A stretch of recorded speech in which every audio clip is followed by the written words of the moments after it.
Welcome back, everyone. This is your Thursday, March 4th stimulus update. We're going to go through exactly where we stand right now. Pretty big news because the Senate is about to bring this bill to the floor and eventually vote on it. Chuck Schumer today said no matter how long it takes, the Senate is going to stay in session to finish this bill this week. And that fits along with the timeline that we've been giving you all along. However, there is some opposition to this bill in the Senate, and that opposition is going to try to stall this process out as long as possible. In particular, from Senator Ron Johnson, who's planning on having the entire 600-page bill read before they even go into deliberations. And that's one of the reasons why I don't think they're going to be voting on this thing on Friday, but rather Saturday. So exactly where do we stand right now? Because you may be thinking to yourself, why hasn't Chuck Schumer put this bill to the Senate floor already and had a vote on it?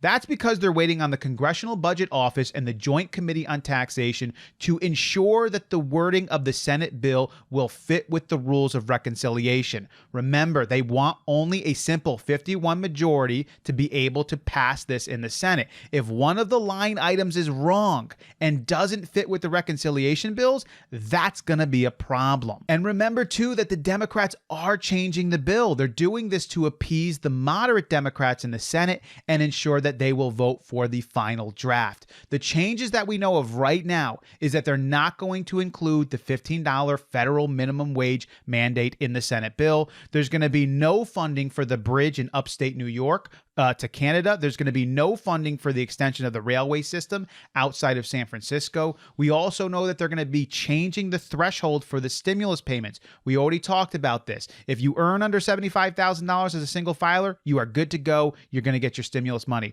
But once you hit $80,000, you're cut off completely. For joint filers, once you hit $160,000, you're cut off completely. They're going to introduce that change into the bill. There's going to be more money allocated for rural hospitals. There's more funding to expand broadband in the United States of America. There's more money for FEMA to help the homeless. And finally, the $350 billion that's going to state and local governments, they're slightly revising the formula so that lower population states will get a little bit more of that money. Now, once all of that's taken care of and the Budget Office and the Joint Committee on Taxation approve this bill under the reconciliation rules, the Senate is supposed to read the bill. However, the majority leader in the Senate can dispense of the reading, and Chuck Schumer is likely to do that to save 10 hours worth of time of reading the bill. But Ron Johnson is going to object, and if he does object, then they're going to have to read the entire 600-page bill. And then after the entire bill is finally read, there is 20 hours of deliberation that follows, split evenly between the Democrats and Republicans.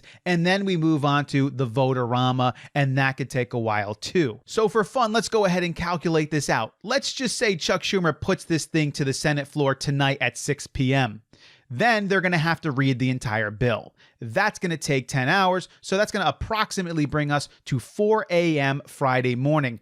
Then there's 20 hours of deliberation, split evenly between Democrats and Republicans. It's likely that the Democrats might not take much of that time, but they may, in fact, decide to deliberate anyway. That's going to bring us between 2 p.m. on Friday and 12 midnight. Then after that point, we hit the vote-a-rama, which could last a long time as well, and eventually this bill will be voted on. That's why I think it's going to happen on Saturday. So let's go ahead and go to our chart. You can see here on the March 2021 calendar, this thing has been in the Senate. There has been discussion. There has been changes, just like we told you was going to happen. We believed that the vote would happen either Friday or Saturday, and I put my circle around Saturday because I knew all this nonsense existed, and it looks like they are going to get this thing voted on Saturday. It's possible. If the craziness goes too long, it might be after Saturday. We don't know. But I really do think that they'll get it done by Saturday, and if they do, this bill is slated to go to the House, and I believe that the House will vote and pass the Senate's identical bill on Monday, and Biden will still likely sign this thing on Tuesday. I'm not changing anything up. I still think everything fits with the exact timeline that we've been giving you all along, and therefore the stimulus checks are likely to go out right around Wednesday, March 17th, at least the first slate of them. Then next week, more is going to go out, and it's probably going to take upwards of 2 months to get everyone their stimulus checks. That's how everything looks looks. If it changes, I will let you know. We will keep you updated here on all of the important information. Thank you for coming along with me. As always, I will catch you next time.